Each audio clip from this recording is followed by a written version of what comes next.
Oh boy, oh boy. No silly cold opens today. No silly beginnings to this video. I just want to jump right into it. There's so much to talk about. Real quick though, can I just say I am so happy with the amount of peak that we are getting released as of recently. I was thinking about making a video about the first 3 episodes of Invincible because I pretty much watched them all back to back.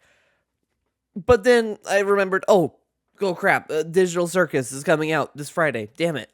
So I watched that and I was like, I gotta make a video about that immediately. It was so good. So good. But yeah, real quick, Invincible, first 3 episodes, they were great. I'll talk about Invincible Season 4 when Invincible Season 4 ends, but I'm loving it so far if you're curious. But the next peak that came out after Invincible was the Amazing Digital Circus Episode 8. Oh my gosh.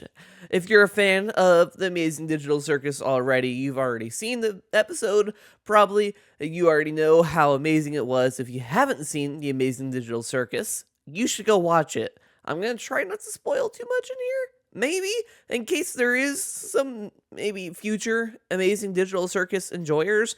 I know a lot of people like to watch it on YouTube Shorts and TikTok and just, watch the funny. That's how I got introduced to Amazing Digital Circus. I'm not going to lie to you. I was scrolling around on Instagram Reels, Digital Circus. I was getting all this stuff and I was like, you know what? Screw it. I'm going to actually watch the show instead of these minute-long clips that cut off when something interesting is about to happen. I'm going to actually watch it, and I did it. So if you're one of those people, actually watch it. You won't regret it. It's so good. If anything, you'll regret not watching sooner because the finale is on June 19th. Oh my gosh, that's so sad. I'm going to miss it. It's so good. Oh, I'm going to have to check out Gooseworks' other stuff. By the way, Gooseworks is the creator of the show. She created it. This is an indie cartoon, so if you want to support indie studios, you should watch it. It's not like Disney, it's not like Universal, it's a studio that makes it, and it's pretty good. But let's get to talking about it, because there's a lot to talk about. First off, oh my god, it is beautiful. It is beautiful. You can tell that the animation has gotten so much better compared to episode 1. I noticed in the beginning that this episode is just gorgeous. It looks amazing. A lot of the shading and stuff, it looks fantastic. So quality wise, it's already top notch, no doubt about it. Now I will like to say I loved the episode, but I did have some complaints or confusion, I guess. So the very beginning with the bubbles or whatever, I don't know what that was in the beginning. I'm a little confused by it. I think it's there for people to maybe make theories, and if you have a theory, let me know. I can't really think of anything. I mean, I've seen some people theorize, but not a lot of people. It was a little confusing, but yeah. I thought the beginning was pretty good though. After that, I like the little flashback to Kinger and his wife. I don't know what her name is. Queenie. That's right. That's her name. Queenie, and then you see the other ones in the background, which I actually paused to look at the other ones. The only one that actually looks like an actual character is a Scratch. The other ones, they kind of look like, I don't know what they look like. They look strange. They look like not actual characters. They almost look like NPCs. It's weird. Maybe Kane had other NPCs way back in the day. Let's talk about Kane though. I'm not going to spoil what exactly happens to Kane. But I will say, oh my gosh, this was a Kane episode. And I loved it. I loved every second of it. It gave real Bill Cipher vibes. You remember the triangle from Gravity Falls? That's the vibe that Kane gave. Oh, it's so good. It's so good. That one scene where he says that he's a god. Whoa. That's insane. It's so good. So good. I love Kane in this. And the voice actor for Kane, he popped off. I mean, he earned his paycheck with this one. He earned all future paychecks with this one.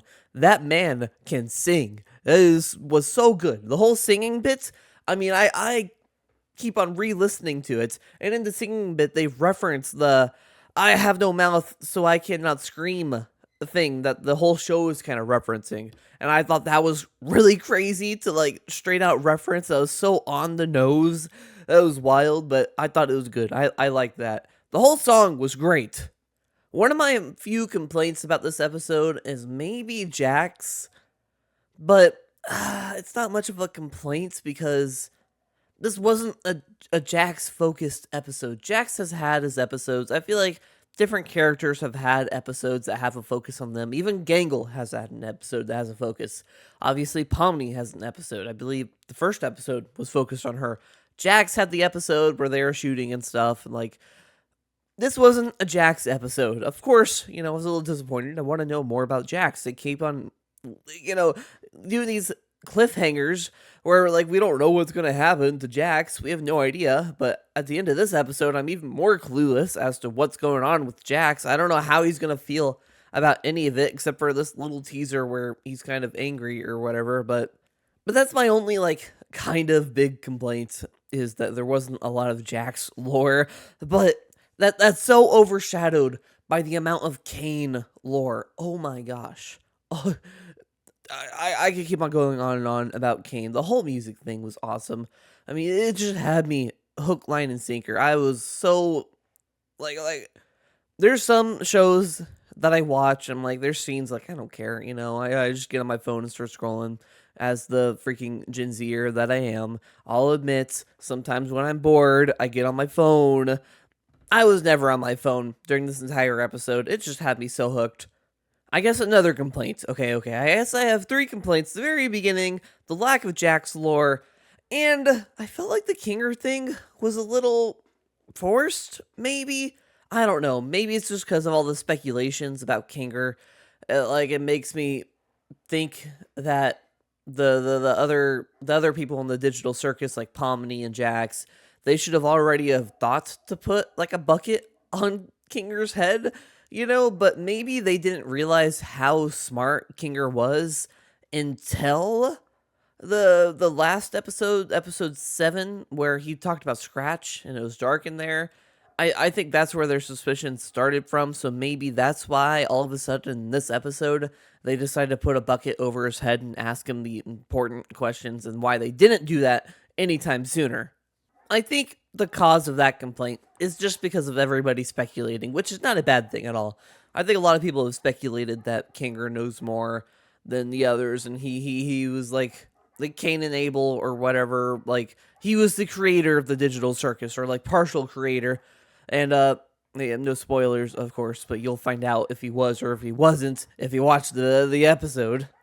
But I think what's been really carrying this show a lot is the mystery. The enticement of wanting to figure out what is going on, and they continue to do that with every single episode, and it's so like it's just so creative how they've created this world where like no one knows what's actually going on. No one. I don't even know if the writer. Okay, so the writers, from what I've heard, the writers know what's going on. The voice actors know what's going on, because supposedly a rumor that I've seen go around is that they've already read the script, all the voice actors, and they were like crying at the end of it. So this next episode is going to be wild. I'm very excited about it. So they obviously know, but we have no idea what is going to happen in episode 9. We've never had any idea of what's going to happen. Never. Like, that's what's so incredible about the show, is it's such a mystery. Everything feels like such a mystery, all the speculation, and I believe that is truly what makes an amazing show, is when people are so invested in the show and they love it so much that they just want to try to solve the mystery of what is truly going on. I think I will do like a spoiler video after episode 9 comes out, just talking about the entire show, because that's my plan. I'll try not to spoil this one. I'm trying to give people a chance to watch the show, because I know there's so many people who have just been watching on TikTok and stuff. Please go watch it. Please go watch it, so I don't have to worry about spoiling it. I guess because I don't want to spoil anything, I want to talk about what I'm hoping for in episode 9. Vague stuff that I'm hoping for, that I'm hoping we get to see. I know that we should be getting more Ribbit stuff. Ribbit posted on Instagram, the voice actor for Ribbit. They already have a voice actor. Supposedly, she was voicing Ribbit for this episode, but I didn't hear her. I didn't hear I maybe like a small snippet at one point, but I don't really think so. Maybe it got cut out. I don't know. I really don't know. But I'm suspecting that she'll have a bigger role in this next episode. I'm hoping that we get a bit more backstory. I'm hoping some mysteries are solved. I'm hoping, we can make conclusions on certain things. I just want to see what it was like back then. I almost want to see just Jax being happy with these people that were supposedly his friends. Obviously, as we can see from previous episodes, he doesn't want to get too close to Pomni because he doesn't want to hurt Pomni. He doesn't want Pomni to leave him because he's scared of that. He's already experienced that. So I want to see the past. I don't know how deep into the past they'll go, but I'm very intrigued. Or if they don't do it in this finale, I hope they do like spin-off episodes, maybe. Like what the past was like for Jax, all this stuff, maybe what it was like when Ragatha first joined the circus, all this stuff. I'm very, very intrigued. I just want to know. There's so much backstory that we don't know yet, and I just want to see. For a second, I thought we were doing like a Invincible season 4 episode 2 kind of thing, where instead of the main story, we're seeing a little bit of a backstory, more backstory, which we got a little bit of a backstory in the beginning of this episode, but I want more. I want more. Please give it to me. More backstory. That's what we want. But yeah, I don't know. Maybe they won't do that in this next episode. I don't think they'll go too deep because there's so much that they need to like clarify. I don't know, because it's the finale. Maybe it'll be longer. Please, an hour-long episode. This 30-minute episode, it felt like nothing. It went by so fast because I was enjoying it so much, really. But yeah, that's all I really got. I didn't want to spoil anything today too much. So thank you all so much for watching, and I hope you have a fantastic rest of your weekend and week, whatever time zone you're in. But yeah, thank you all for watching, and I'll catch you in the next one. Peace.